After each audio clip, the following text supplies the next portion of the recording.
Hey everybody, how's it going? Welcome to Habs tonight here. Friday night. Big night, Friday night, my It's favorite night of the Friday week night. besides Weezy Wednesday. Boys, how's it going, Derek and Dale? It is going. Magnum PI is left. Magnum PI is back. Hey, there we go. There's a couple Back, technical issues early, but we're feeling it, bud. This is a huge day for us. Yeah, this is tonight. Crushin Cans. We're excited. Woo! Friday big night announcement. Yeah, this is awesome. Dale, how you doing? Let's get intros here, and then we'll get into it. Oh, I'm great, buddy. I got my live hat on because it's such a big night. I took my flack for my tie-dye shirt in the back a little bit from you guys, so I'm excited, man. I got my best shirt on tonight. Would you say you're feeling on fire? I would. I actually think it's a sick shirt, but hey, I'm excited about it. Distortion, Montreal company. I asked to borrow it, so it's I all the flack I give them. I'm just tried to find a tighter tee, but hey, couldn't find one. I got a sleeves optional one for you too if you need. Awesome. So we're gonna wait just a couple minutes here before we intro what we're drinking tonight, just because I think tonight's show is a big benchmark for our whole Habs tonight team and what's coming together and who's jumping on with us. I think it's a great show, and I think I'm going to let Derek intro tonight's guest and the big announcement that we have.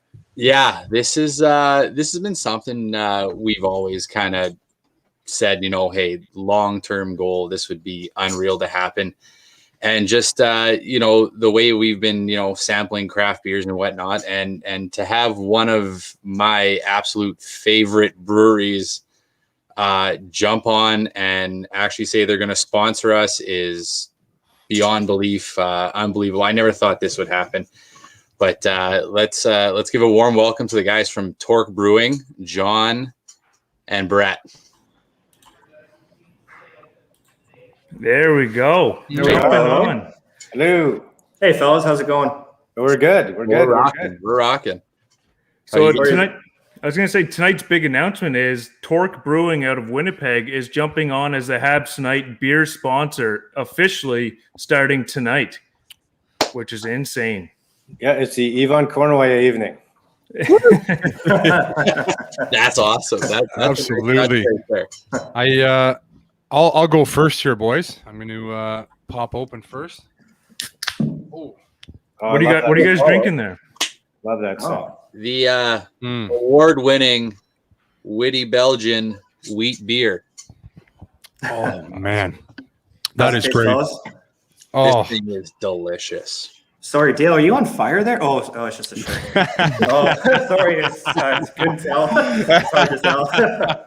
Whoa, I love it, boys. I love it. Shots fired early. I love it. Wow. Just coming in. There's no boundaries on this one. Yeah. Hey, we're so excited, guys. Like, you're the first guys to jump on board and sponsor the show, and we're really excited. We've been working at this pretty hard for 2 months now, so we're excited that you guys took your neck out and took a chance and sponsored us. So we're excited, and we love your stuff. Derek is the biggest fan that I've ever seen of you guys. You won't find a bigger super fan.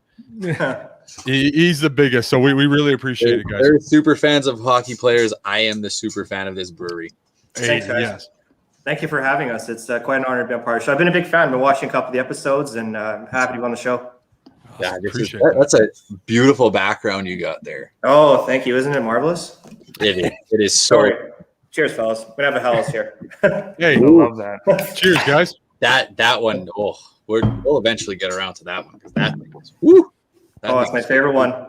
So I kind of want to get into it just quickly here. Maybe you can tell our fans how you guys started, what made you guys get into this kind of business, and how it's gotten this far. All right, I'll field that one. So years and years ago, I think it was 2009, I was in Minneapolis, and I had a craft beer. I had a Surly Furious, which was my first IPA ever. And it was just like I heard angels. It was a beautiful beer. I was at like a local pizza joint. They just recommended something. Super grapefruity, super hoppy, outstanding flavor. And at the time, I had an ad agency that was working exclusively with the liquor marts. And I was working also a little bit with Fort Garry Brewing. So I was writing ads for those guys, taking pictures, writing ad copy. And I met Matt Wolf. who was head brewer at the time at Fort Garry, and he was just like, yeah, hit it off over the few years, and some of the rules changed, and we were like, dude, let's start a brewery. Like, we were literally on a Friday night in their boardroom, 7 or 8 beer in each, and let's start a brewery. Right? That's awesome. And then what happened on Monday was we actually started a brewery, wrote a business plan, and because I knew what Liquor Mart was doing at the time, they were bringing a lot of what at the category was actually called specialty beer at the time, not craft beer. And they were bringing in beer from BC and Alberta and Ontario, a lot of European Pilsners. And the category was really growing, and I saw some opportunity. And some of the rules changed here. Wrote a business plan, brought in some folks that are smarter than me. And basically 5 years this August, from we opened in 2016, and we have our 5th anniversary coming up. Awesome. Crazy. That's awesome. You said you guys got together. Did it just become like, hey, we're gonna leave Fort Garry and then we're going all in on this, or was it just kind of like waited out until a certain point? No, Matty knew he didn't like what he was doing there. It was, Fort Garry's been around since I think 1930, and they've been doing various beer. And I mean, in my opinion, they had a chance to really own the craft beer industry in Winnipeg or Manitoba, a lot like Surly did. But things happen, and more. We were the 4th brewery to open. There's 20 of us now, I think. And so we didn't really, we just knew the beer we like to drink, and we knew that if we brew the beer that folks like, people might sort of jump on with us. So it was time. At the time I was, as I mentioned, doing all the Liquor Mart advertising, and then Liquor and Lotteries joined, and they looked at all their contracts and all their sort of whatever was going on. And it was just a good time to get out, because it actually, dealing with government is super, hard to get through day-to-day stuff. And then when you add another layer of government, it was time to get out. Committees on committees of people that didn't know anything about anything and thought they knew everything. So it was a good time. And then we all love beer, and we just thought, let's find a space and brew beer we want to drink. You guys are doing an amazing product too. Aside, I'm pretty sure it was Fort Garry and Half Pints. I know were the two. What were the other two or one before you guys? Well, for a bit, there was Peg City Brewing. Oh yeah, that's right. If you recall that, right? So yep. she was a partner of Dave at Fort Garry at Half Pints. So they parted ways, and she opened up her own thing. I don't know what happened there, but it was a perfect storm. Like, the city was doing sewer work for 2 years in front of their place, and you couldn't park. And neighbors and it was sort of like the new development in Winnipeg waterfront kind of area, and people didn't want a brewery in their neighborhood. That's so great. There was petitions and like brambles and obstacles and hurdles all the way. So and then Barnhammer opened just before us. So those were the 4. Oh, okay. No. Yeah, Barnhammer opened in June of 2016. We opened August 2016. Oh. You guys have done competitions against each other, have you not? Like it was like in the summer, I think a couple years ago, you guys did wit beers, maybe? Yeah, we did Battle of the Wits. We did that at the Grove, and we brought Hunter and Gun in, and the losing brewer. We actually brought in some celebrity tasters, and it was all good fun. So the losing brewer got his hair shaved at the corner of Stafford and Grosvenor, right up on an old-time barber sheet chair, and like literally his hair blew down the lane. And brewers, their hair is quite long, right? They're like sort of Kurt Cobainish. And what happens obviously is, like, in good spirits, the other brewer says, well, I'll get mine. So they end up both going home like with a death row haircut, but that was all good. Beautiful. Brett, how did you get involved with Torque here? Wow, a good question. My story is kind of long, but I'll shorten it up here as much as I can. I kind of fell into this job kind of accidentally, to be honest with you. I went to school at Red River for a few years, and I was taking a civil engineering course, so I graduated with that. And I was working for a private company, and on the side of it, they had a contract brewer. And during which time I, kind of found myself gravitating more towards this industry, the market of it. I love the business aspect of it. I love the people in the area. And I saw an opportunity at Torque, and I wanted to take it. So it's kind of how I ended up here. That's not bad, eh? Just from Red River up the road there. Yeah, not bad at all. It was, like I said, it was a very unplanned thing that kind of happened. And I took it and ran with it. You ever frequent there during lunch hour? Red River? No, at Torque. Well, you were there. Once or twice. We have a 2 hour spare, and it just happened to be very close. And why not? The 2 hour lunch got extended a few days, I imagine. Yeah, no study. There's Wi-Fi here, which is terrible to have for a student. But yeah, no, you're right. Definitely some physics classes here. Oh, the tap room is I remember going there when it first opened, and the way you guys have grown, everything there is absolutely outstanding. Oh yeah, no, it's a fast-paced industry. It's competitive, and it's always. I use a hockey reference here, right? You're only as good as your last shift, so you're only as good as your last beer. Very nice. Put that on a shirt, John. That's beautiful. Wow, that's great. I know. John, you said you started with 2 employees and then you grew your team to, what did you say, it was 20 something now? We are, I think, about 22 or 23, Dale. Yeah. So how did you go about that growth? Like, you started with 2 guys, and then what's the process to adding more people to it? So Maddie and I started the place, and we brought in another investor who wanted to work here, who happened to be a microbiologist. So he was perfect for Q&A and yeast management and all the good stuff that goes with making sure beer, the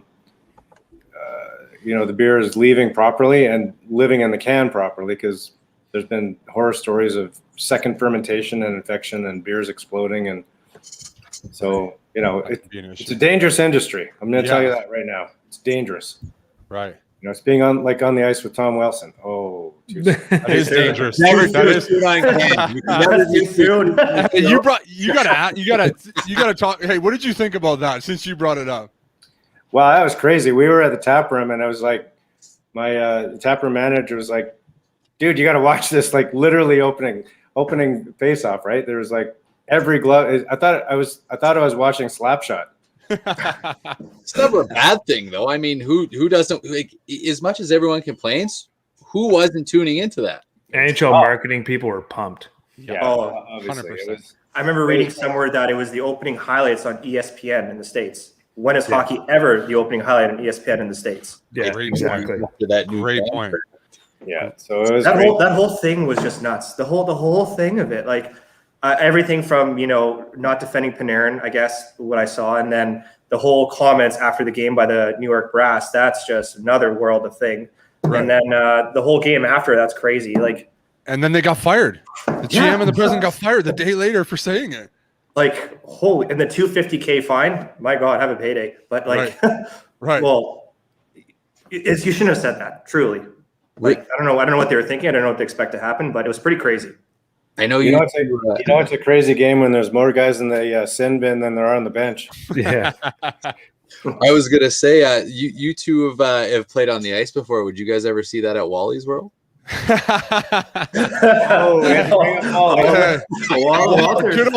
Good old Wally's World, right, Brent? Like, man, the intensity gets up sometimes. Like, I've had a couple times, like maybe when I was like junior age, where I was almost, I was losing on a couple guys out there, but the intensity, as intense as it gets, is Wally collecting $10 at the end of the skate. That's about it. That guy was a shark. Like, he would show up to your house. I was scared. Like, that guy could not, mobile wise, he couldn't move like very well. Like, I think he had a pretty bad hip, but my God, his snapshot would go through the boards. He like, could this guy, it. He leaned into it, eh? put him up with like Zdeno Chara, the hardest shot. Honestly, like, it was absolutely Torm Sherratt, Oh, he could bomb it, man. He could bomb it. Okay, you guys need to explain who the heck Wally is. Yeah, good point, Brent. You want to take that one? You want me to? Yeah, sure. So Walter Swechuk is his real name. We call it Wally's World, right? So what Wally does is that he gets a group of, different level players, right? So he has, like, I'd say the pro junior guys. We have, like, the A1, AA, AAA guys, younger age, even some women's hockey nights. And what he'll do is he'll mix them together, right? So what Walter really does is creates these one skate, sometimes 2 times a week. And usually at the time it was out of East End there, majority of his skates. And basically it's drop the puck. He split the teams up fairly. And, it was supposed to be a fun skate. But especially when it came to the junior level or pro guys level, it was like, oh my goodness. Like it was a battle. It was hard. Like Dale kind of mentioned, there's some nights there where guys were pretty lippy. And it was a continuous game. But my goodness, like it was like in your face. It was scrappy. Walter's done a hell of a job over these past years with all this stuff. Like part of it also grows confidence, right? So when I was junior, I was probably 16 or so, just kind of getting my feet wet in the whole, the amateur league, right? And then there's guys like Dale coming in there. You see Dale's level things, and you go, okay, that's where I need to be at. That's what it takes. You know what I mean? So it kind of gives you that exposure of seeing opportunity, right? So what he does is everything. I haven't seen him in a while. Have you seen him around, Dale? I haven't. I haven't been out in a couple of years. But what I think is funny is when I do lots of interviews with like younger teams and stuff, and I get asked all the time, like, where were you training when you were younger? Where were you skating? And I literally say Wally's World. Like, and Derek can back this. Like, I wasn't talking about Walmart. Like, I wasn't skating with. You're gonna drive me. I'm like, why? Where are you going? I gotta go to fucking Wally's World. Like I wasn't skating with I wasn't with a skills coach. I wasn't doing anything. I literally skated with Wally's World up until I was literally 23. Like I was playing in the NHL and I was still skating there, and people were like, "This is crazy. My kid's training 20 hours a week, and he's got this skill coach and he's got this coach." And it's just like my mind is just blown. I was like, I was at Wally's World. Like the skates were so good. I haven't been there in years, but they were unreal when I was there. Oh yeah, there's a couple good pro guys. Like I remember like Brendan Shimon was over there. He played over in Europe. Like Adam Huseman played over there in Europe. Like Mason Wolgosh was good. Yeah, we had good skates. Really good skates. Brooks played too. Was Adam Brooks part of those ones too? I think he might have. Yeah, I think so. He might have played in Europe a little bit. Is that how, John? Is that how you got your Yager jersey? I got my Yager jersey through someone Brett knew plays with, at least at the time, with Yager on the KHL on the team. So we have a signed Yager jersey here, which was supposed to go towards, like, last March, we were doing a street hockey tournament for Reese Kettler. Yes. And I remember you doing one. We were well on our way to waste 10 grand for him.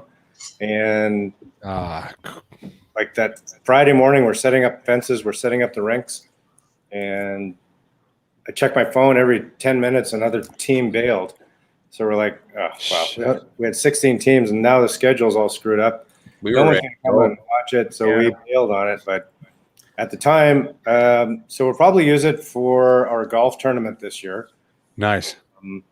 Which is raising money for Winnipeg Pet Rescue. Beautiful.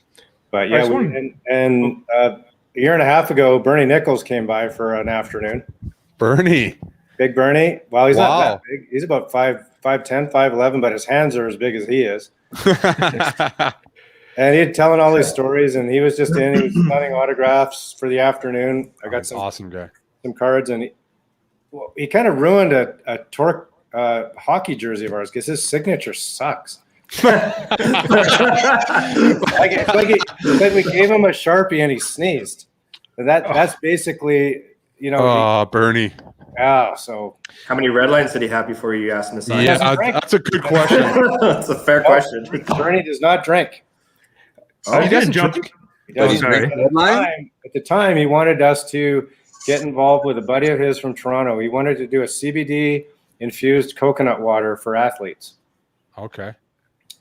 To help so they can get off like all the pain medication and stuff. For sure. Right? Yeah. So, never happened, but it was a good afternoon. He was a great guy. But he ruined a hockey jersey of ours. Oh no. But we do have a signed Yager. And since then I looked up, he doesn't sign very many things anymore. No. Like Yager is pretty reclusive, and that's pretty impressive. You got that actually. Yeah, so that's where I don't know, Brett, you knew someone who played on the team? Like one of my good childhood friends there. His name is Brendan O'Donnell. He played for the Sioux. He was a draft pick of the Lightning there. Never cracked the NHL. He played a few games in the A, but I guess he had a chance to play over in Europe. So He followed his dream over there, and he's still playing there today. At that time, he was playing for Yager's team, which, that is awesome. That's super cool. Unfortunately, that year they weren't the best. So I guess because of the playoff standard, they got demoted into the B League. Right. I actually think they won that league this year back in the A, if I'm not mistaken. But it was a nice thing that he did for me. Yeah, they won this year and they just got bumped up back to the top division. That's crazy. Does he play with Plekanec then? I think he was one of Costisons were on there at one point. Okay. I think. He was also playing in China for a little bit too with them, actually. I know Brando had a comment there. I was just going to jump in quick. You guys mentioned the golf tournament. I mean, I know it's COVID this year. People can't travel out. But there's one thing that Derek pointed out with Torque Brewing, why he was such a big fan, is like the charity work you guys do and the stuff you guys put on. So I was hoping maybe you guys could touch into what you guys do. Like, I know there's a golf tournament. Like you guys mentioned road hockey stuff. So maybe elaborate for the fans what you guys do for charity and stuff like that. Yeah, well, we like to do. I mean, we're local, and we trumpet the fact that buy local, buy local. So we like to give back whenever we can, and it's easy to give back when people buy your beer and you can donate back. But it also is sort of that cause-related marketing where you're part of the community. So we've done stuff with we did a beer for a while, but since COVID, it's sort of hit the dusty decks. We did a beer called Foundation, which was a 12-pack of easy drinking American Pale Ale. So every year we raise $10,000 for a local charity. Started off with Habitat for Humanity, then we worked with Never Alone Foundation for cancer, then we did some work with Sunshine House. We also do stuff with Coats for Kids. Unreal. We do a lot of stuff. So I know Derek was mentioning, the haircut thing, right? So Yeah. that was cancer care. And yeah, it's just we're actually working on a new project now using our spent grain and Manitoba pork to make dog treats. Oh, nice. We might go national with it, but though 25 cents a package is going to go back to Winnipeg Pet Rescue. Awesome. It's Manitoba's only no-kill rescue for pups and pets. And yeah, we're just, it's not that hard to give back. You just need to think about it. And I'm a big fan of finding folks that are a bit under the radar. They're not the, run for the cure where 90% of shit goes to administration. Right. I want stuff to go back to literally seeing $10,000 replace a roof, right? And these folks are so grateful, and it's so easy to do. And we just love doing it. It's not that hard. And Brett has worked on Brett brought in Winnipeg Pet Rescue. Awesome. He's good friends with them, and it's basically just connected. I mean, we're only 5 years old, but I like to think that we're doing whatever we can to give back. I love that. Did you just to step in on that one? I would say like a lot of the breweries that are here in Winnipeg, you guys are one of the most predominant, aside I think from Fort Garry, who actually put out full like cases of beer of certain types of beer, and then having that give back to everyone like that is huge, because I know a lot of my friends, when like those would come out, everyone would flock to get those. Like, not only is it a good beer, but you're giving back to a good cause. Yeah, and I mean, we're not asking any more out of their pocket. It just comes with their purchase. So they're buying the beer at regular price, and they're actually helping us support someone else, which is really cool. It's beautiful. I'm going to crack open a blonde here, boys. Just wait here. I got. So you want to talk about the Witty Belgian for a second? Witty Belgian, this one right here. Yeah, let's get into that. A minute ago. Award-winning. Look at that. Yeah, so we that's a Belgian wit. So Belgian yeast has certain characteristics, a lot of bubblegum, a lot of clove flavors. It's a specific yeast that lends itself to the Belgian style. We actually hand us 10 pounds of lemon, limes, and oranges that goes into every brew, and then we squeeze all the juice into the brew. Then we use some coriander and a little bit of dried California orange peel. So there's a lot that goes into that, and we won a gold medal in that category for all of Canada. And it's been a couple of years since we've been back, 2017, I think. But yeah, that's just an easy. And if you pour it in a glass, it's cloudy, so it's unfiltered. So there's a lot of proteins floating in it. So it looks a lot like orange juice in the can. It's good for you. And any Belgian style, you should we store the kegs upside down, so because they settle, and you don't want to pour the first half of the keg clear and then the bottom half cloudy. So same, whenever you have a Belgian beer, you should just sort of give it one of these gently. Okay. And with Hazy Whaler, like a New England style IPA, because they tend to settle. So just give it. Oh yeah, just turn that around. I love that's my favorite logo. And look at Derek's hat too. That's incredible. The thing is, I'm gonna get into this thing as soon as I can. Trust me. So I'm just gonna pull up the Hazy Whaler. Maybe John and Brett can talk about this one next. Is this one right here? I'll get into it. Don't be Derek's Don't be favorite. shy. Don't be shy. I'm not shy. I like these. I'm not gonna lie. Yeah. So the look on that one. So the genesis of the name was, so it's a New England IPA, which means it usually has like West Coast, East Coast type hops, which typically are more juicy. They got more stone fruit flavors, apricots, pears, kind of peaches and that kind of stuff, grapefruits. So we wanted to come up with a name that matched sort of the New England landscape. So I look back into the 1890s, and the one of the industries was whaling, believe it or not. You see all these old pictures of guys in rowboats throwing harpoons at sperm whales. This is Seaspiracy. Yeah. Can I say sperm on the radio? You say whatever you want. Seaspiracy route here. Oh, I'm gonna pour up the Hazy Whaler in my. So, and knowing that, like we talked about, the beer is not clear, it's cloudy, so it's hazy. So in this scenario for the label, the direction I gave the agency was like, I want the whale to win on the label. So you can see the whale is giant and he's going to wreak some havoc on that ship. So yeah, there's a lot of fun stuff going on with this one, but it's got a lot of stone fruit flavors. It's juicy. I just found out it's not a true New England style. It's too bitter. So we are actually coming out with a whole series of actual New England IPAs in June in an 8-pack. But this one is this one's nice, and it's 6%, which kind of hides behind the juiciness. So it's a favorite for sure. Personally, it's one of my favorites. It's terrific for a patio, a hot day out, on the course or anything like that. That's what you're going to want to drink.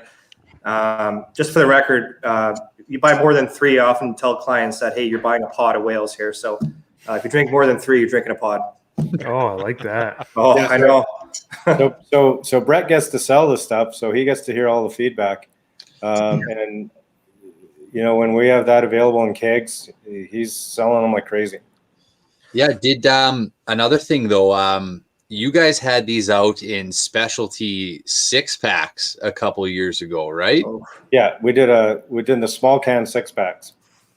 Those were outstanding. Derek, what's happened? Like, people in Manitoba like to buy single serve, so we ditched the 6-pack mostly because it was like $18, right, instead of $4. Now the way people shop in Manitoba is they take their little carton of the corrugated 8-pack thingy, and they walk up and down and they pick Barnhammer, they pick a Kilter, they pick a Sucrums, they pick a Torque. So they you take a little of everybody. But at the time, the 6-packs weren't selling the way we wanted. So we just made it big beer instead. If I could jump in quickly here, I saw like some people in the chat were asking, because a lot of our fan base is Winnipeg, because Dale and Derek, obviously, but also Montreal because of Dale with the Montreal Canadiens. So let's say you're outside of Winnipeg. Is there anywhere you can get a Torque beer or order Torque beer or anything like that, or even merch, anything? Outside of Manitoba here, it's kind of hard to work with, especially out east. There's a lot of different, again, back to this whole government rules and regulations and whatnot. It's pretty hard for us to even consider selling beer in Quebec or Ontario, right? Yeah. It's unfortunately over there, no, but there's ways to kind of send them stuff. Merchandise, we always can send it to. Awesome. We, Brandon, we're in Saskatchewan and Alberta. It's easier to go west for us. Perfect. Just because of the population. Yeah. From Winnipeg to get to central Canada and Quebec, it's a long way to ship beer. Yeah. And there's not a lot of folks after Kenora, Wayton, Dryden, Thunder Bay, right? It's a long stretch. Yeah. I'll grab it for you. Can't say it's all going to get there, but I'll grab it for you. Oh, and dudes, I just got some bad news here. We just got the updates. What do you got? Uh-oh. It's on Sunday though, John, so we're okay. Patios and restaurants are closed. On So Sunday, one way our fans can support though. As of Sunday. Sunday. Okay. Derek? So one way our fans can Derek, support is to buy merch online. Yeah, we can. You can buy. We're redoing our website actually, Brandon. So Okay. we're actually going through a whole brand refresh. So we got brand new logos, brand new cans. Awesome. We're 5 years in, but it seems like we've been around for 20 years already. So we need to keep it fresh.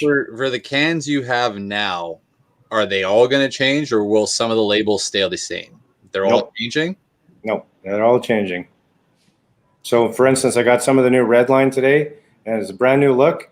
It's got a 1970s GTO on it now, but on the grill it says Red Rabbit. Nice. So it's just a hint back to the old logo, right? So, as Brandon knows, I have the Torque Tower here in my basement. Torque Tower. Yeah. I have a telepost in my bar in the basement, and instead of having like an actual post, I peeled the labels off your cans, right? Because you have the black cans of the labels, and I wrapped the entire post with Torque labels, and I call it the Torque Tower. Oh, that's awesome. do you have a kegerator in your basement? Like, are you serving beer out of there, or what are you doing?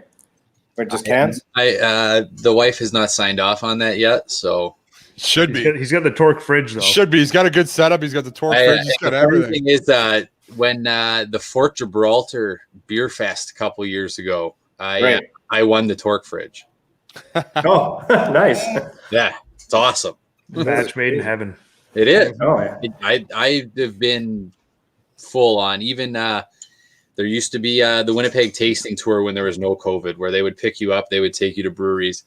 And our hockey team got on, man. We went to Torque, and the boys let me go in by myself and do my rookie lap. I was such a fan. They let me go in by myself. Nice. How do you guys come up with the labels? Like what goes into that? Truthfully, Dale, like I give them some direction on now the new rebranding. We want to be a little bit more. We're going to go back to our roots. One of our slogans was the mechanics of beer. So we want to get back to the garage feel, a little bit more Orange County Chopper, a little Sons of Anarchy, a little bit more badass. Yeah. Really set our stage. So that kind of direction is easy, I think, to visualize. So we just need to take that when we come up with the names. So one of our new names for our beer in the variety pack is Road Trip. So it just suggests adventure and just like get in the car and go and just have fun. And another one we have is called Snapback, which is sort of a nod back to the hat, right? Yep. So how did you come up with the name Torque? Like where did Torque come from? Well, we went through a lot. We went through originally the beer. We were going to call ourselves Dark Angel Brewing Company. Okay. And we were going to be 204 Brewing, and they just became like low hanging fruit, like 204. Okay, whatever. Yeah. It sounds basic. But then we looked at the hard work that goes into beer. One of Matty Wolf from Fork Areas, actually his background is an airline mechanic. And we also had an automation engineer that's one of our partners. So the whole Torque theme, like the hard work that goes into beer, it just made sense. And then I came across a saying that says, horsepower is how fast you hit the wall. Torque is how far you take the wall with you. Oh, I like that. Awesome. I like that a lot. Put that on a shirt too, actually. That's just sure. This is fucking merch quotes everywhere right now. Yeah. So we just incredible. looked at from a branding perspective, it made sense. Like it was the garage, right? Is where all these garage brewers brew, right? It was the original social network. We all hung around in the garage while we're waiting for the beer to mash in, and we had to just wait and just hang out in the meantime.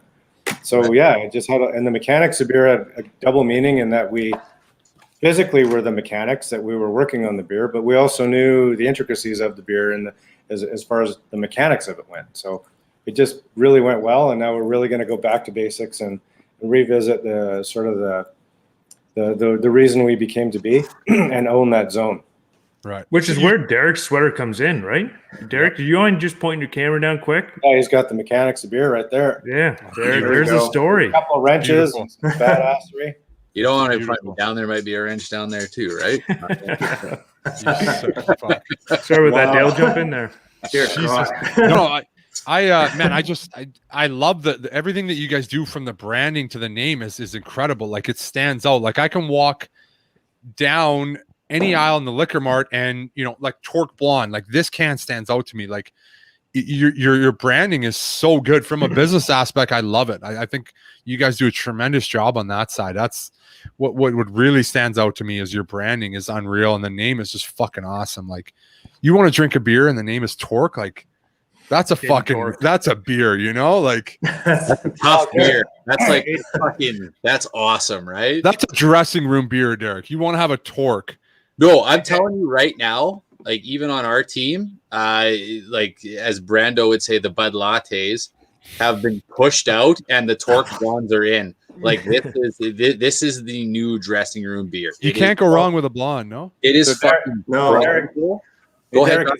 is a Nick available via email? Because what I'll do right now is I will share with the podcast a very first look at our new branding. Oh, yes. This Send her is an email. improvised. So if I, We don't want to step on anyone's toes. no, you won't. But I'll send you our new red line, and we can talk about. So I can just go and I can email it to her, or what? Yeah, absolutely. Yeah. So I'll do it from my phone. So I get to ask quickly, just because you guys just found out the news while we're doing the show right now. There's new restrictions in Manitoba, but for fans, what we can do to support Torque is go to torquebrewing.beer, and they have merchandise on their website. Yeah, where no, fans. No, I know you guys are revamping. Yeah. But like we can go on and support, buy merchandise here, support the crew. Especially with this COVID world I know restaurants and pubs and all the breweries are suffering right now. So when everything's up and going, show your thank you and appreciation. Support these restaurants, pubs, breweries, whatever you can do. If you buying a shirt, buying a hat, whatever you can do, if you are able to do it, please do it. These guys are showing a leap of faith with us, jumping on, sponsoring Habs tonight. So I'd like everybody, if you are able to please go on their website when it's ready and up and support these guys because they're supporting us, and it's greatly appreciated. Thank you. And the other way to also go to us is we're also available, like for the Manitoba fans here, we're available all over the rural areas, as well as places like the Beer Boutique, Craft Quality Inn on Pembina there, Charles' Beer Market, to say the least. And, you'll find us on the shelves, especially with the other breweries too. You nailed it on the head. Restaurants are taking an absolute beating this year. Same with any other really entertainment venue, and all of us too are affected greatly in this way. Yeah. Any little bit goes a long way for all of the local places here. 100%. Let's touch on COVID a little bit. Like, let's go back to last March, April for you guys. Like, how was that, and how's the transition been? So, for anybody, our Quebec fans, Manitoba has pretty much we've been stricter than any other province that I've seen in Canada, and Since it's been I would say October, end right? of October, essentially end of October. We've been on a lockdown. Oh yeah, easily. It's been a shit show. Yeah. Oh, So talk about that, Brent. How was it for you guys in March when it hit, and then transitioning through the summer? We opened a little bit last summer, but it's been the same pretty much for a year and a half. Well, at the beginning of, I guess, a year ago in February, and I think the first lockdowns really started kind of working. March, full shutdown. Actually, I got fired. I got laid off. Just joking. Well, because honestly, it was more of it was a very eerie and a scary feeling, For sure. I remember sitting at the bar top with a coworker, and we're watching actually, I think it was a Montreal game we're watching, and we're talking about, can you imagine if all the leagues shut down, right? And I remember seeing that news, the NBA player getting sick, and then all of a sudden they're all canceled. All of a sudden NHL all postponed because one of the guys got it. Right. So, at that moment it was like, okay, this became real. And then, everyone got laid off. Pretty much production kind of halted for a little bit here. And then, we didn't really know what to do. It was more of accounts calling us to return their products, their kegs sort of thing, right? Because, kegs do go bad. And is this going to be 2 weeks? Is this going to be 6 months? This is going to be a year. So what we ended up doing was we started pivoting, right? So what we ended up doing was kind of calling it Torque Tuesdays. We pivoted to a home delivery online system where people started ordering, random things we're doing every week. So our brewers, he does a lot of fun, random, crazy things. Like he did this one that I love. It's called Cinnamon Hearts. So like he made he extracted jalapeno and basically used that jalapeno oil into a cinnamon beer because when you have cinnamon, you get that heat from the cinnamon. So I often jokingly say to people, this guy sees the Matrix. So because of our brewer's creativity and our quick pivot, we were able to kind of keep afloat to pump out new brands every Tuesday. And honestly, it was getting us through. It was getting us by. But it's never the same as how it should have been, right? So it was very scary. Like driving to work one morning and seeing no traffic. That was a weird feeling. How was it for you guys? Yeah, hey, I'll jump in first there, guys. Like it was crazy for me because I'm a guy, I don't follow the news. Like I don't pay attention to anything that's really going on in the world until I heard on March 11th a guy in the NBA got it, and I was like, okay, it's a common cold. Like I haven't paid attention, so I knew nothing about it. And then I go into morning skate the next morning, and the coach is like, yeah, we're not going to play tonight. It's canceled, and we'll see. And I literally thought it was going to be like a week. I was like, I'll go home for a week, and we'll be back playing. And then I went home and I started watching the news, and it was like the world is over. And my business is we got a family center. We were set to open in 2 weeks, March 27th, 2020. And, there's a lot of delays, and we went back like 6 months, and we were set to open in 2 weeks. And I was like, okay, like this will be over in 2 weeks. It's fine. I'll be able to open. And like till this day, we still haven't been able to really open anywhere near capacity. But it was crazy. Like, you just we're in a time that nobody knew how to handle it, and I'm interested to hear other business owners that did it because it's just crazy. Because at the start, like you said, you got laid off, and it's like, well, nobody knew how long it was going to go. You didn't know if it'd be 2 weeks, a month, a year. You just had no idea. It was just you have nothing to go on. It was such a crazy. It's still a crazy time. It's wild. Yeah. Oh yeah. With the home delivery, what else did I went there? I was at the tap room one day. You guys had a market going on inside the tap room, right? Market. Kind of. Like a veggie market. Oh yeah, we once a month in the spring we had a pickup for a club. So on Mondays, folks subscribe to a veggie market club membership, and they just come and get what they bought by the pound. So there was root vegetables, carrots, potatoes, all that. So yeah, that was going on that day for sure. Yeah, and again, you guys giving back to the community, which is just providing a space, right? So for folks to pick it up, and it worked out well. So Derek mentioned this home delivery thing, and that's one thing you guys do offer, which I don't think any of the craft breweries do I'm from New Brunswick, so you guys I see on the website and some of the social media, so you guys do home deliveries locally in Winnipeg, right? Yeah. Maybe so you can tell some fans about the home delivery option now that the patios and stuff might be closing down here on Sunday. Well, right now, this time last year, we were doing home deliveries every day. And I think last May 19th, we did it was our busiest day. We did 90 deliveries. Oh, wow.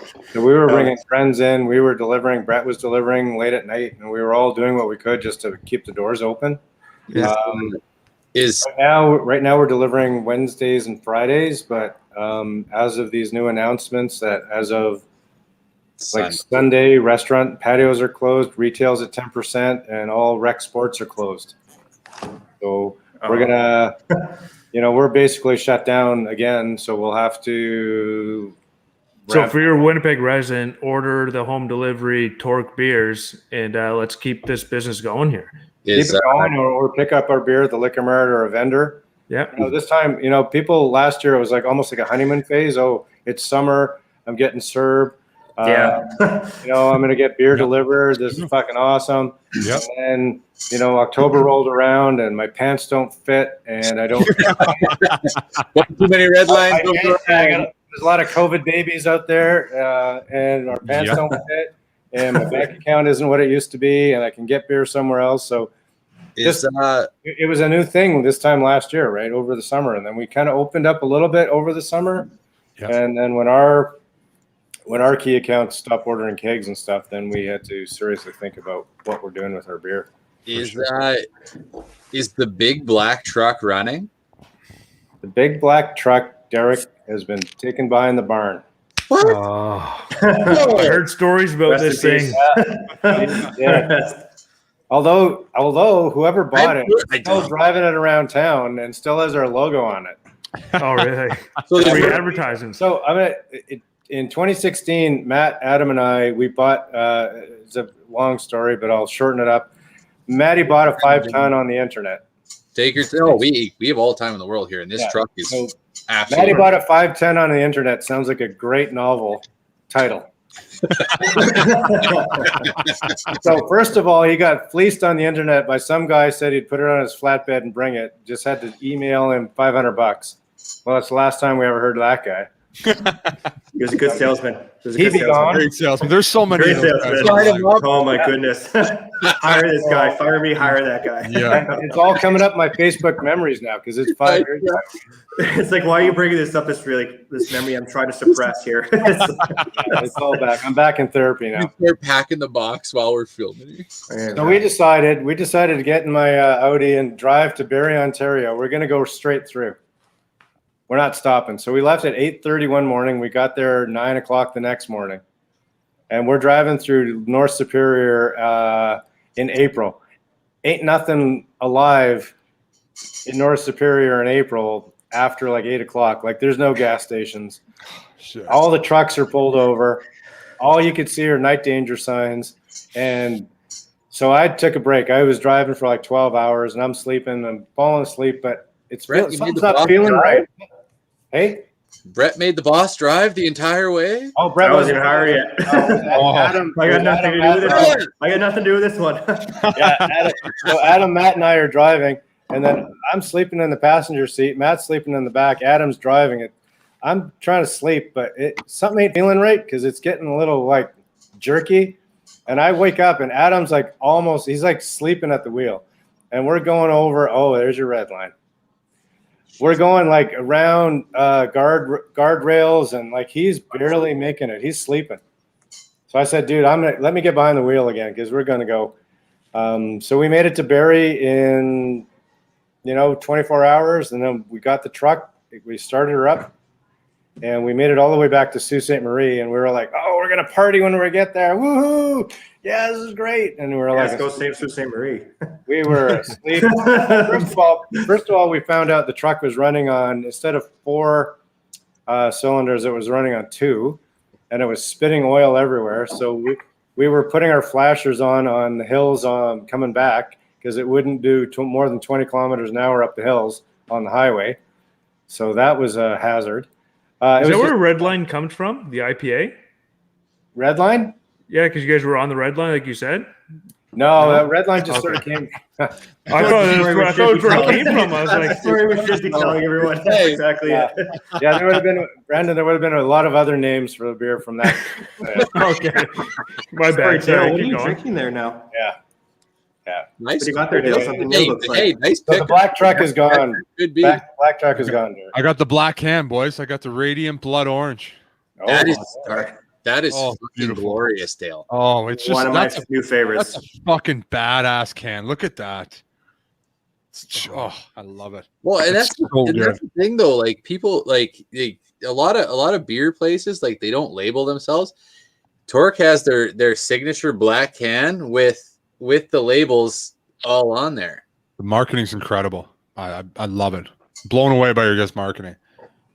It's crazy. Oh, as you can see, the whole Torque wall behind me, right? Like we have all this cool stuff on here. Well, better not be full, Brett. I tell you what. Oh, I don't do alcohol abuse.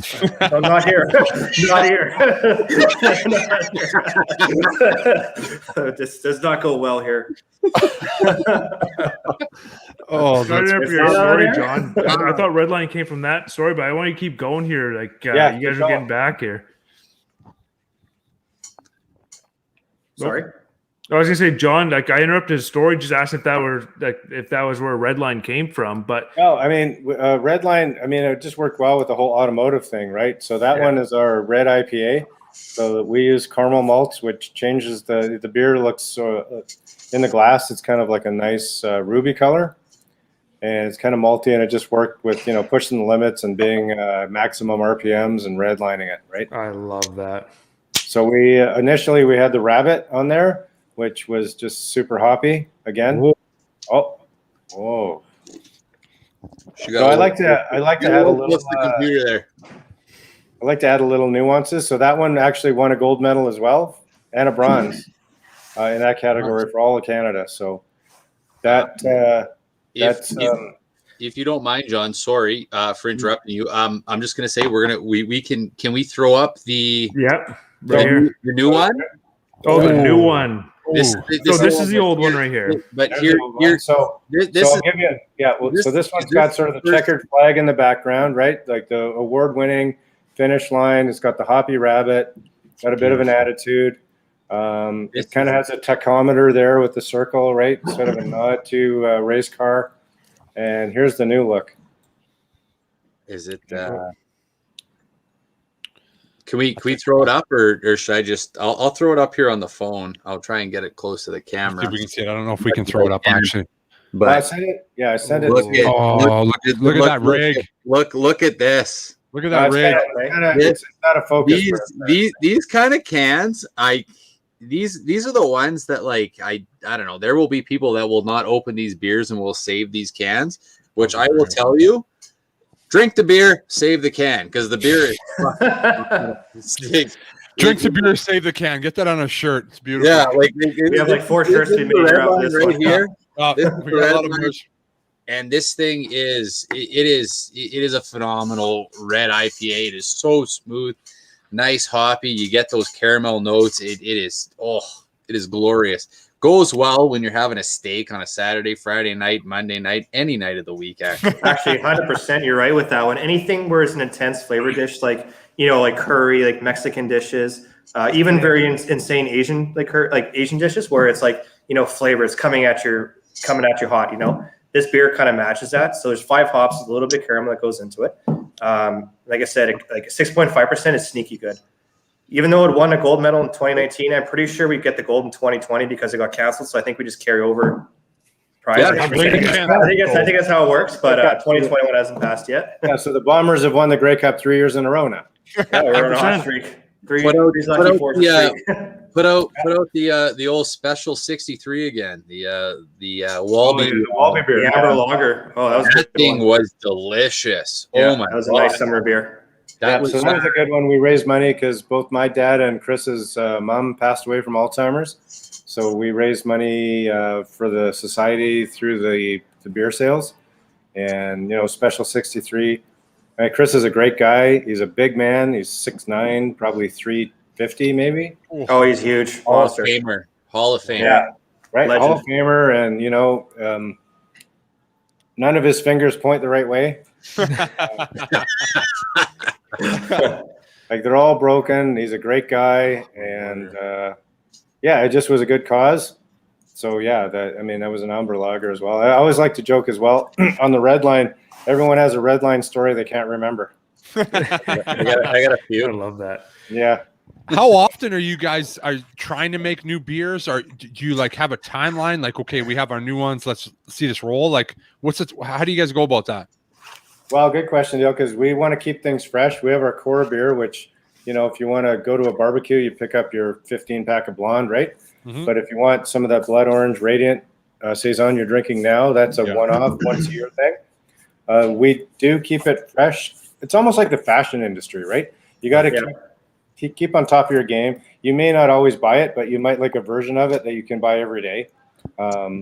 So we have got, this time last year, we had to put everything in cans that was in kegs. So we came up with the League of Extraordinary Small Batch Beer Club. So we launched that. And basically each month you got 4 beer that our head brewer just decided what you're getting. And we pre-sold 12 months. And within, a week, I sold 100 of them. If you No are, way. yeah, no, Wow. if you are in That's Winnipeg, unreal. sign up for this. Yeah. So basically, Yeah. it's fresh beer, it's new beer. This month is a sweet heat apricot wheat. So it uses habanero, and it's got some apricot puree. It's just a beautiful beer with a hint of heat at the end.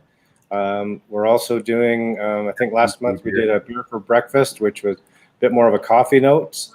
Beautiful. Yeah, that was a good one. Yeah. Spruce Tip IPA coming out. We've done a Oh, unreal. Imperial Mint Chocolate Chip Stout.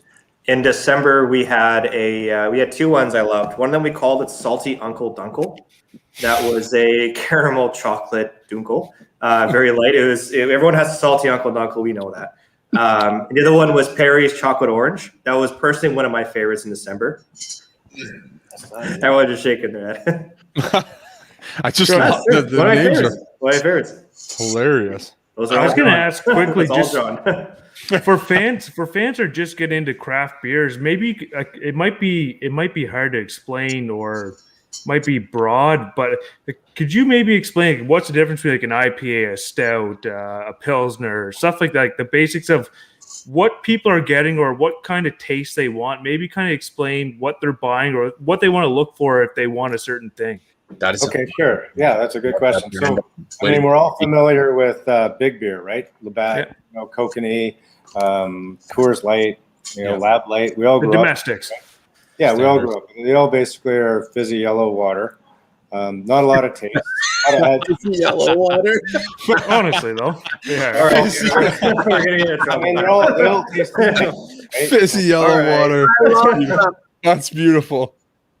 I'm not the first guy to ever say that, by the way. No. So I'm not going to take credit for that. But It's what happens is around that, my house is, hey, you got a domestic? I'm not okay with a heavy right now. You got a domestic? like even last year, Brett invited me out to his cabin, and we went to his neighbor's place, and he threw me a Bud Light, and I was like, Just a disrespect. You Right. yeah, I just had it. just a slap to the face. It's like, Billy, come on, Billy. Even at, Yeah, Jesus, Billy. Get your shit together, Billy. I Did you play, guys pack up and leave? Oh I no, play we didn't it. go anywhere. No, no. Are you kidding? I'm not leaving. I ain't going anywhere. No, but to answer your question, generally there's two major types of beer, right? So you have the ales, you have the lagers, right? So you have bottom fermenting beers, you have top fermenting beers, right? So when we create these beers, so ales generally take a shorter time because they perfect at warmer temperatures, shorter time, right? Lagers are cooling beer, like more cold beers. Over a longer period of time, right? So, like for example, our What the Hell's lager here that I'm drinking is a traditional style lager. Helles means light in German, Oh, it's beautiful. right? So pale or bright. So when we make this beer here, it takes us about 3 months to make it because it's a traditionally old style brewing lager. The blonde you guys drink there, it takes about, altogether 2 weeks because it's a ale, we can get it out quicker. Now, when it comes to IPAs, they're much more hop presence, a lot more bitter, more stronger traditional. So what I always like to tell people is when you're looking for a beer that you like, always pay attention to the IBU of a beer. Now, the IBU of the beer is International Bitterness Units Scale. Generally, let's call it balance, is between, I would always say between, 15 and 25. So true traditional lagers, let's say like Helles, here's 20. Your blonde that you guys enjoy much is around 18. Woody Belgian is 16. So when you generally move into the higher end scale of the things, such as Torque Steer, which is 90, or, the Hazy Willer, for example, that's, I believe off the top of my head is 45, I think. And then you get that, baby. And then the red line is 65, right? So that's more bitter, more hops, stronger beer in your face, right? So traditionally, more malt to the beer. Now, if you go to a lower end of the scales, translates to more sugar into the beers. So let's say like sours, rattlers, pretty much anything you can see that is like a very intense one. So let's say we make a beer called mead. So our mead is fermented from honey over, it's aged. And that, I believe, is around a 0 or 1 IBU. So it's very sweet is basically what it is. So generally, if you find a beer that you really do enjoy, I always say follow the IBU. So that kind of gives you a dictation of what your preference style is, but that's just that's my general rule of thumb. except I'll correct Brett. In some cases, the New England style IBUs, the New England style IPAs, the bitterness is hidden by the sweetness of the hops. So traditionally, like the New England style IPAs, they might be 45 IBUs, but you don't taste them, right? They're hidden. They're there's more stone fruit flavors. So the industry is actually trying to get away from the IBU metrics, almost like the wine industry got away from 1, 2s, and 3s on the sweetness. Okay. It's basically what you like to drink. So if you're a person, let's say you're just getting into craft beers and you don't like that bitter taste, you're going for a lower number on that scale, correct? Yeah, I would go for a lower number. Like, for instance, we don't actually start tasting IBUs till around 6 or 7. Okay. And traditionally, big beer is around 7. Okay. I'm just going to throw it in here as John gave me some beers to, test out and whatnot here. And I know Dale is a perfect example for this. He is new to the craft beers, right? So very new. So I received the variety pack from you guys, and Dale's new. So I'm like, okay, well, I'm not going to hit him with a red line. I'm not going to hit him with the roundabout. I would love to slap him with the diesel just to kind of, set him straight every now and then. But I gave him the blonde, the Hellies, the Belgian, and then I did give him a orange and a hazy whaler. How's that orange for you? You got to be. Yeah, Dale, I can't remember. It should be on the label, Dale. What's the IBU on that? Wady Belgian, 16. No, he's got the 30 IBU. So yeah, he's got the blood orange Saison there, Brett.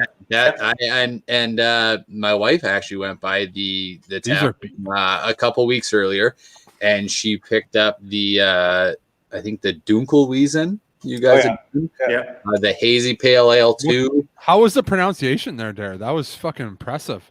Yeah, I just love the word. I just love the word Dunkel. Yeah, which basically is dark in German, right? So it's German. Okay, that's what I heard. Dunkelweizen is a dark wheat. It's a dark wheat beer, basically. And another thing, like, is there certain beers that you would brew towards? I guess that are more crowd pleasing for summer as you would for winter, because like seasonal beers. 100%. Yeah, and sorry, 2-part question. I'm gonna, I could talk to you guys forever about this, but super fan. I meet those people outside the hotels all the time. People like you, seekers. I meet people like you all the time. I got plenty of people like you. But I'm saying, like, for beers, like, is there like a trend for beers?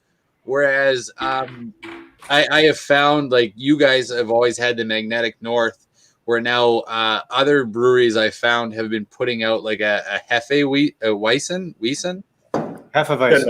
Hefeweizen. Good enough. Brett, don't just make me say it right, please. I can't even say it right myself. I barely I don't know. Your last name would be Derek Weiss. Weiss. I got a couple of German offers right now. That's why I'm trying to work on my German. I might have to come out with a beer called a Hefeweizen. Yeah, the Magnetic North. I honestly, like, swear, like, if you people can get a hold of this, buy it. This is the nectar of the summer. This is the greatest summer beer you will ever taste in the entire. Magnetic North. Yes, I want.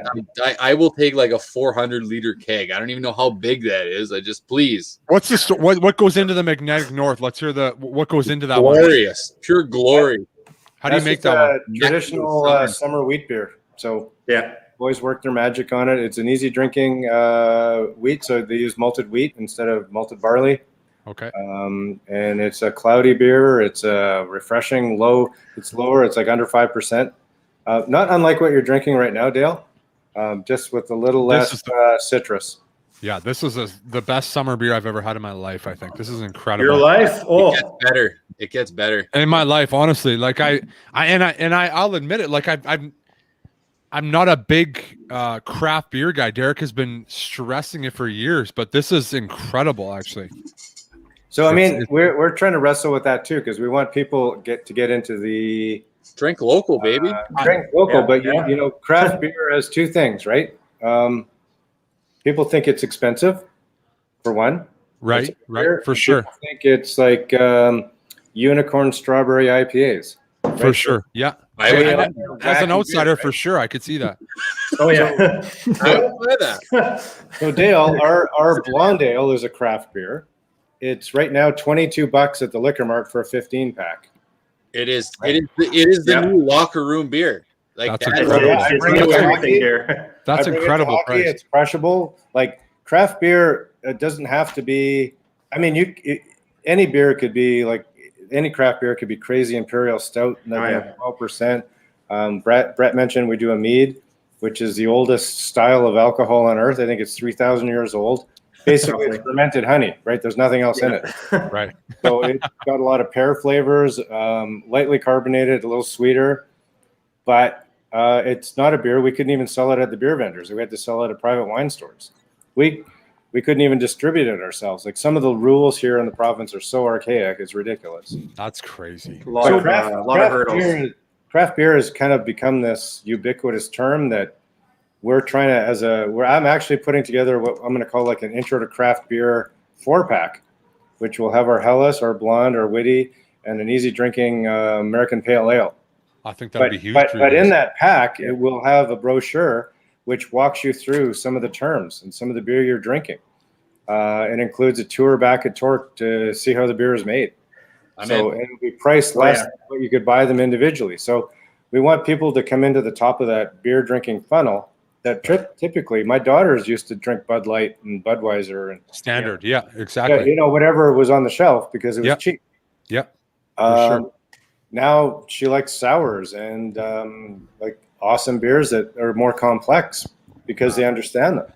And they're not necessarily more expensive at all, but it's just that we grew up in an environment where big beer fought against each other, and we were all drinking our dad's beer as we grew up, right? I remember fishing with my dad, and I got the heel of his beer, and he cracked himself a new one all the time, right? Well, John, I got a quick question here. So for you, like I know you guys got Crushin on a Friday, you're in the garage, it's something that you were like, was this something you saw yourself doing, or was it literally like spur of the moment, Friday we're crushing beers and then, okay, I'm going to dive into it? Or was it something that was kind of building for a couple of years? You know, I've always been sort of an entrepreneur. I've had a greeting card business. I've had a garment company. Brett and I have a company called Outdoor Hockey, ODR Hockey. So we have hoodies and toques and T-shirts and all kinds of stuff. Unbelievable stuff you guys get on this. Like this stuff, is and it is great quality too. Like it's unreal. Well, it wasn't warm for that, but just to answer Dale's question, I've always sort of had that spirit of like, what's next, and building a brand. And with my ad agency background, it was easy to figure out what people might, be attracted to on the shelf and what they might be attracted to as a company. So this was just whatever I was doing just to the nth degree. So it was, I didn't imagine ever owning a brewery, but yeah, here we are. But I get to do what I love because they threw the marketing on me when I left the room during that meeting. So I'm stuck with it. There's actually one story I kind of want to share with you guys that I've heard from them is on how like the Woody Belgian became Woody Belgian. They at a brewery here. I'm sure you guys have visited here or have the chance to. Please do. We have a just giant picture in the back wall there, right? And there's ales and lagers, right? So the story of what I've heard is they threw paper clips at it to see what it is. So land on the wheat beer. So the Woody Belgian became that. Like I love hearing stuff like this, and it's been fun being a part of this. What happened there? You blacked out. I love all this. The red line. Too many red lines. You redlined on the show. That's perfect. You take that back. Never happened. Red lines. So I just want to jump in a quick question. We talked about this like before we went live. Some people think the darker the beer, the grosser or the bitter it's going to be. And John and Brett kind of informed us, like there's some dark beers that are only like 4%. Like the color kind of misthrows or misrepresents what the beer is. Maybe you guys can touch up on that real quick here for the ones that are kind of nervous to taste a stout or a porter or something like that. Yeah, Brett, you can handle that one, I think. Yeah, no, basically it's just the process of it, right? So I kind of like comparing a lot of, beer to almost like cooking in a way. So there's a lot of different malts that kind of add that color, fluorescence to it. So there's some malt that's called midnight wheat malt, for example, right? So what it does, it actually changes the beer to a darker color. So in a sense that we can make a beer just as light as the blonde, but make it very dark, right? So we actually had one that came out recently. It was paired with a Railroad Roasters coffee. It was a porter, but when you got to try it, it was a very, very light beer. But like I say, the parents' food is dark, so not all beers are thick. So to speak.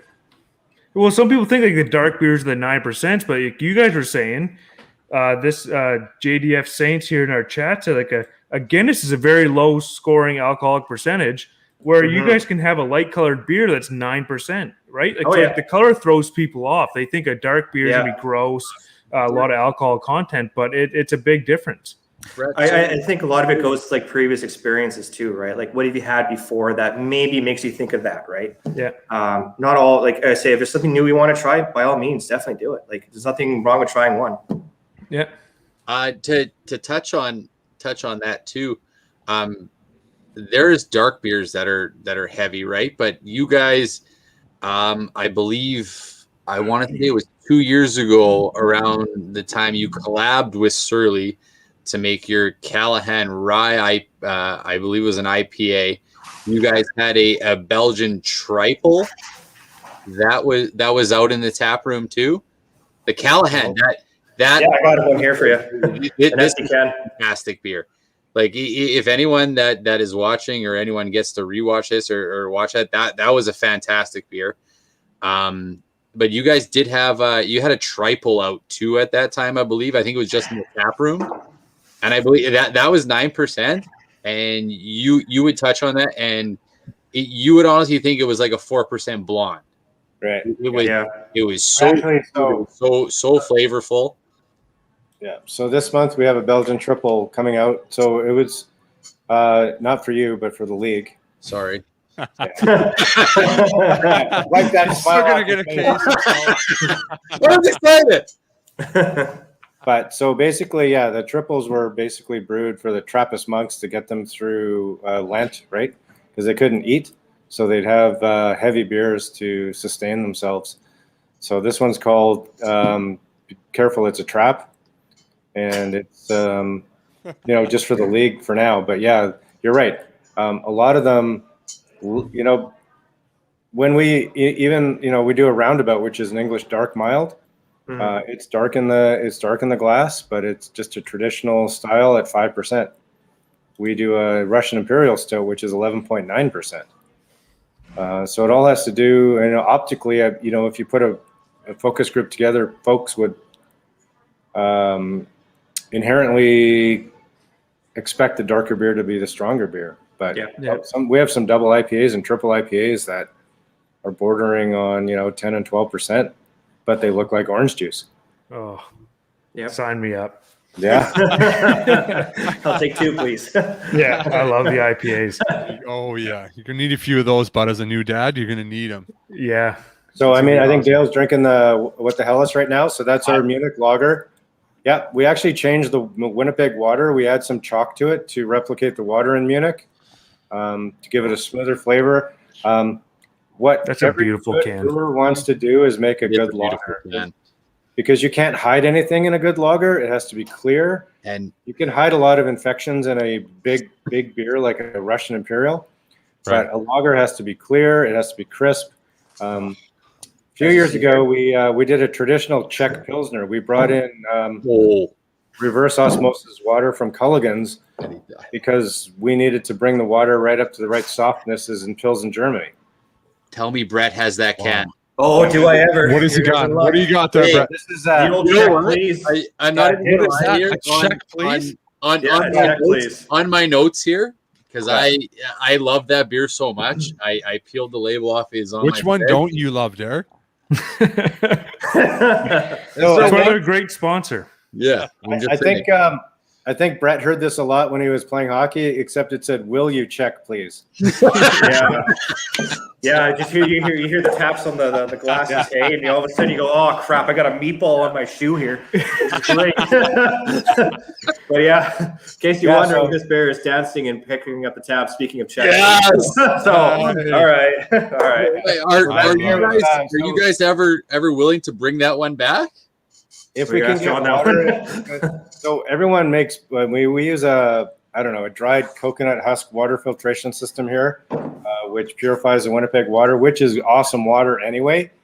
But the Czech pills, we needed to bring the water up to the softness as in pills in Germany, because water is everything, right? In Europe, in the old days, you could go 50 miles away from the next town and the beer tastes different because the water table was different. Yep.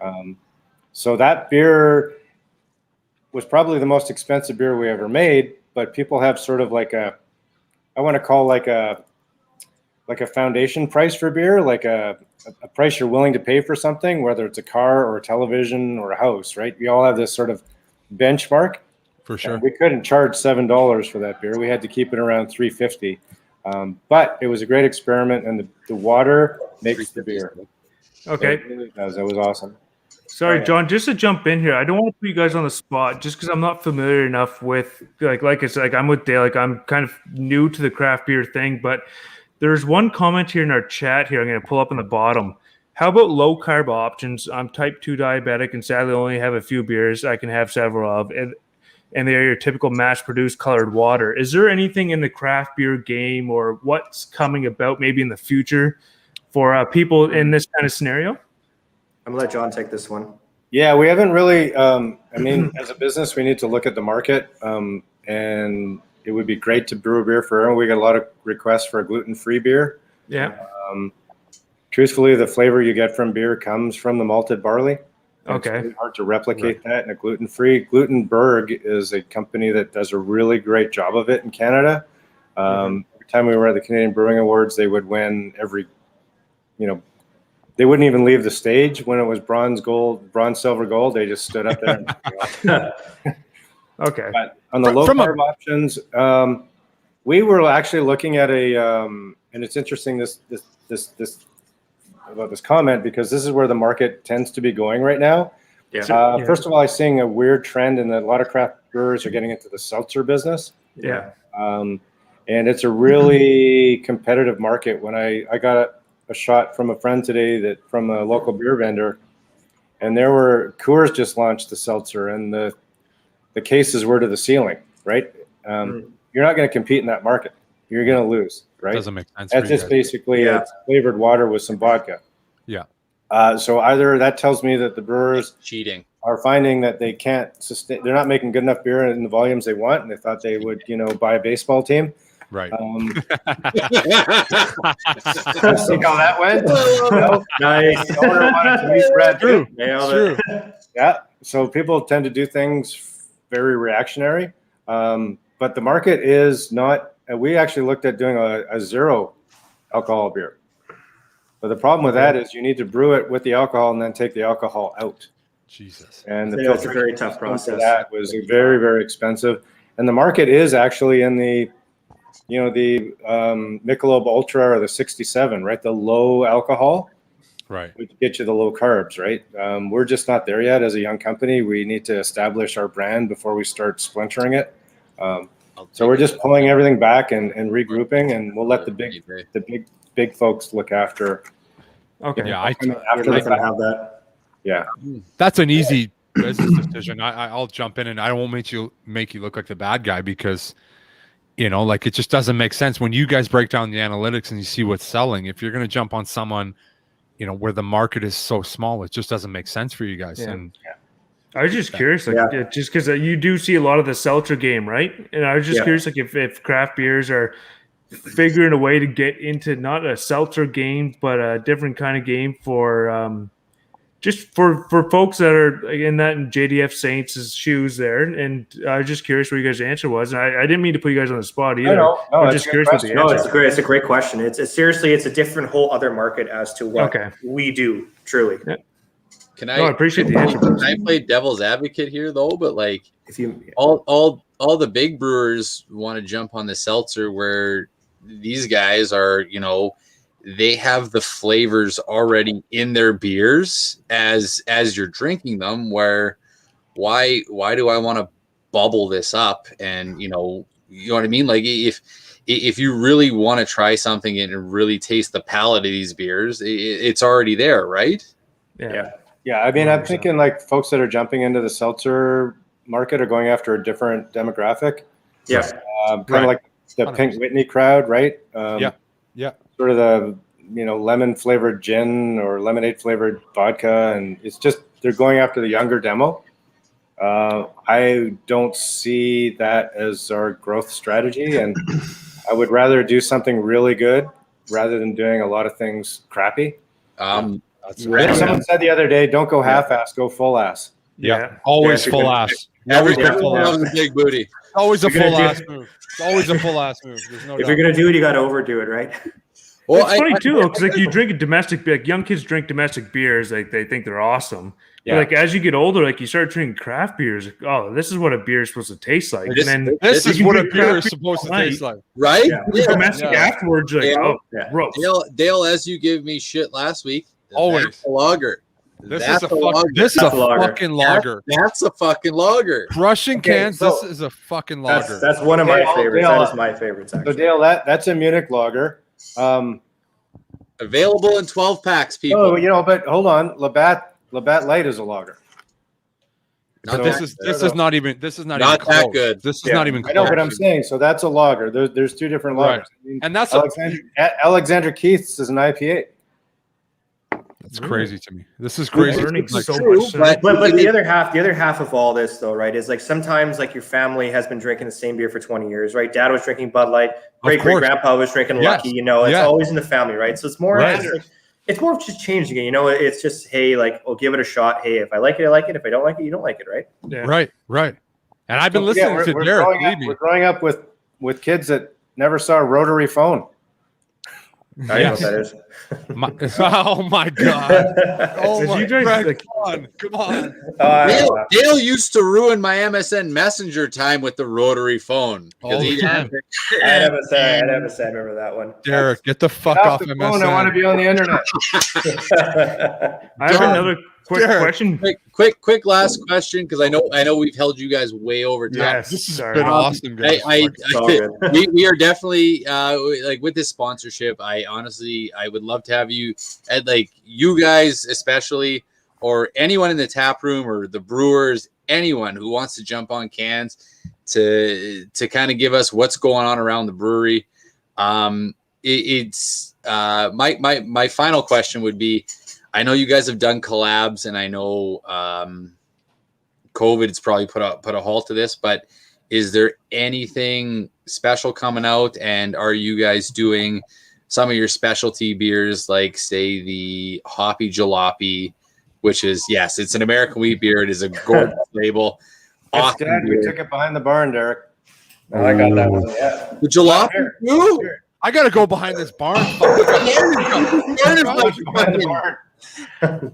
the barn. I'm gonna throw some- Yeah, hey, see? The Hoppy Oh, Jalopy. don't do that. Yeah. Look at It's so that. shiny. It's so shiny. Look at this thing. Look I at can't the help branding. myself. That's It's Can iridescent. I get a membership to like behind the barn? Like, beautiful. I want to. He's- I'm in.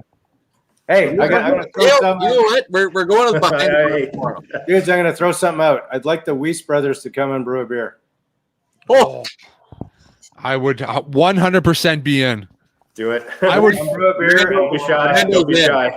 I would invest in the beer 100%. I would Okay, love to do I'll, something like I'll that. work with Derek behind the scenes, but you guys can, if you like a Hefeweizen or the wheat beer, because it actually works really well with your last name. We can Yeah, have some fun It's with it. beautiful. 100%. And I would we can love to. either, We can either brew it and we'll serve it up front and maybe raise some money for something. Yeah, that would be Sure, awesome. we can just serve it in my backyard. Hey, bring it out for the golf tournament. Here, Derek will pay for it. All the donations will go to a good cause. here, Dale, here's what we'll do. Every stroke I No, bring take it- is $1 Well, towards Dale, we'll invite all our Leaf fans and all our Canadian fans. And the Perfect. Canadian fans drink for free and the Leafs guys drink for double. Yeah, and I'll Tom Wilson, every Leafs fan there. Well, It'll be carnage. Like,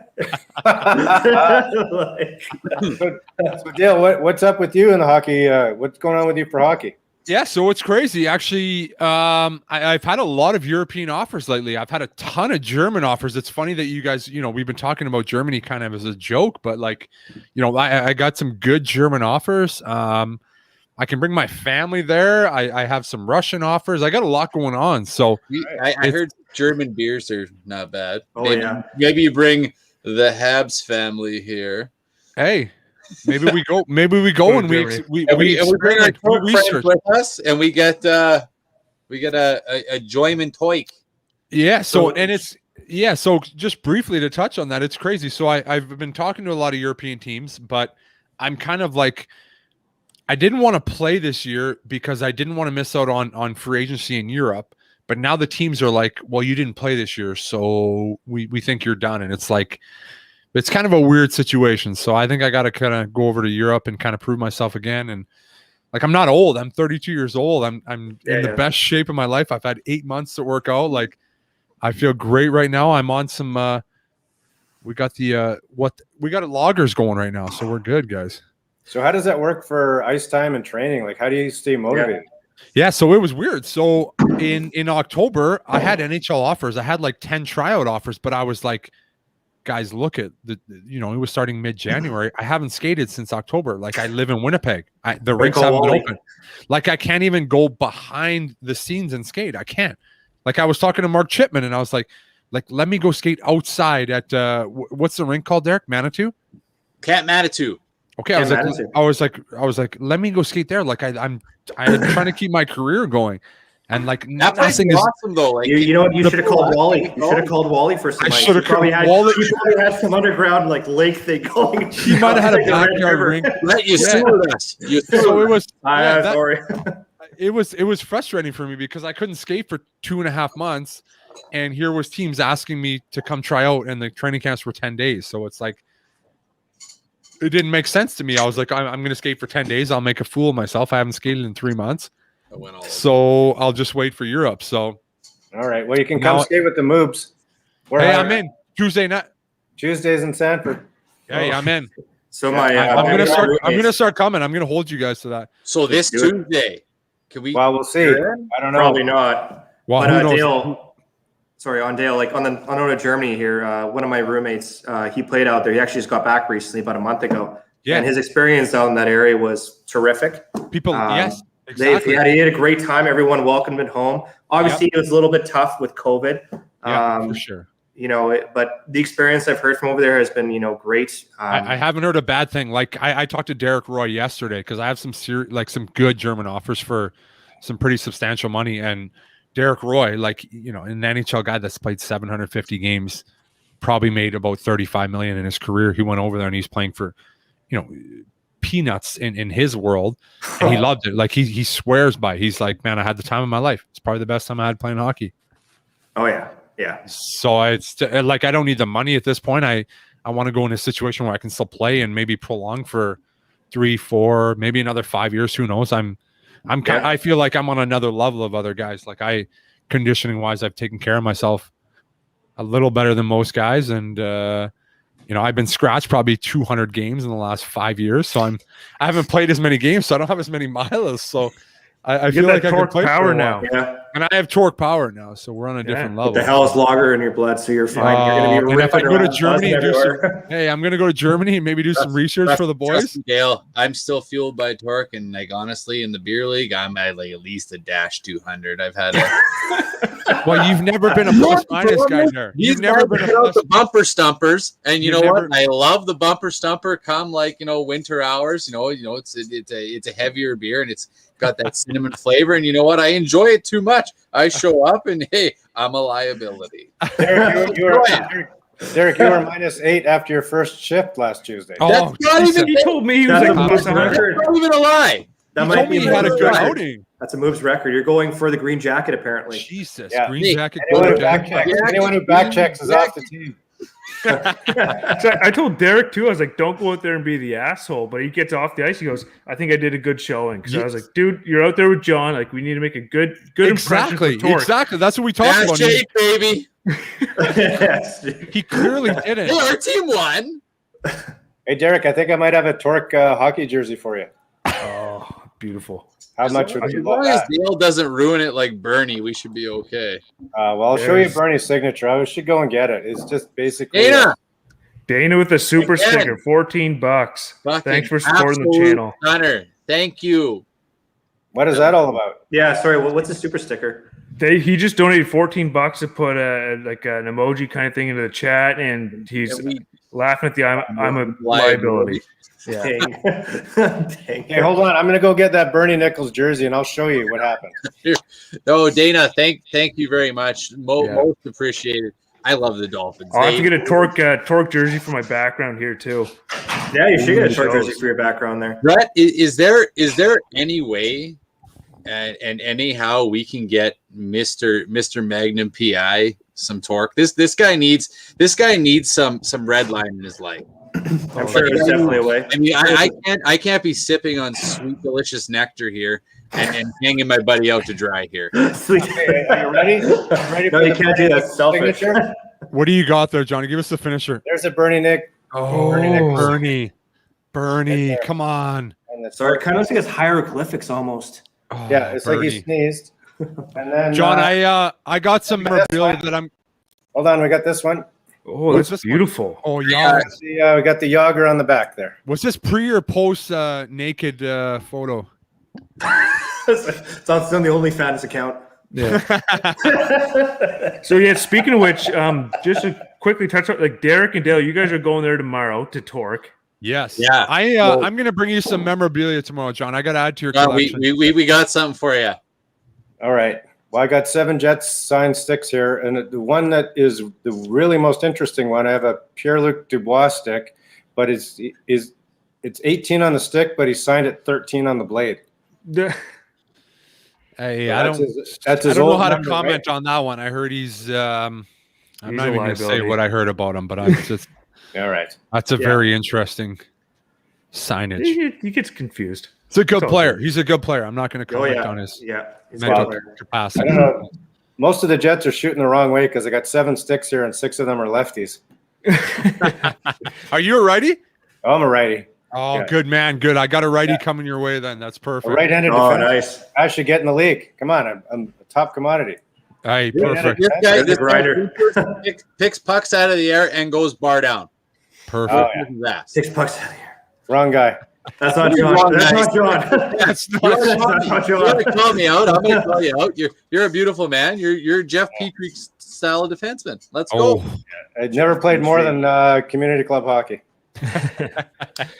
All right, so I think we can start wrapping up here. So all of our fans, we know you guys are doing a revamp of their website, but with the new restrictions, as soon as merch can get going, we're gonna blast that on our social media platforms. Torque Brewing also has all their social media platforms, so please go follow, like, subscribe, everything to their Torque Brewing.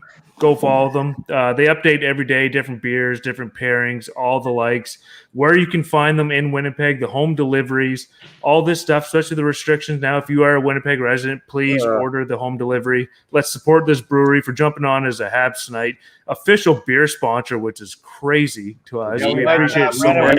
You guys made it. You guys made it in the big leagues now. We also want to say, like, if ever you guys want to hop on, like, once every 2 weeks, however you guys want, anyone, John, Brett, anyone in the tap room, the brewers, just to kind of give us a feel, give the fans a feel of what's going on at Torque and what's coming up. You guys, I'm not allowed to give you a feel anymore. Remember what happened? Hey, we got restrictions on YouTube. Yeah, we got restrictions all over the place now. You can't restrict me. Hey. John, that's called a lawsuit, not a restriction. Yeah, they call me Johnny Memo around the office. I love that. We don't want to see that. Torque Brewing is number one in Winnipeg in my heart and in my stat sheet. So, thank you guys for coming on. This has been absolutely awesome. A dream come true for me. Last word to you guys. Take it over. When are you coming by tomorrow? Tuesday. We should be there 2-ish, I think. So we might be done our golf game by then, Brett? Oh, yeah, we'll be done our golf game by then. Beautiful. Golf. Brett, don't be shaving strokes either. I heard about you. Well, I'm a reverse sandbagger. You don't know what's going on. After COVID, I'll be out next year for the golf tournament. No, thanks for having us on, guys. It's been an absolute pleasure. Anytime, absolutely. But you guys got to come to the golf tournament for sure this year. Love to have you out for that one as well. I'm sure you guys golf, but yeah, thank you. Absolutely. All right, everybody. Thanks for tuning in. Thanks for Torque for coming on and sponsoring us. And everybody, Check out the pregame, postgame show tomorrow. We have a Tour de League coming next week, Monday. Big week coming up for the Habs. Playoff push. All right, everybody. Tune in, subscribe, notifications on. Go Habs, go. Here we go. Have a good weekend. Thanks, Nice. guys. Cheers, guys. Take care, Thank you. guys. Cheers.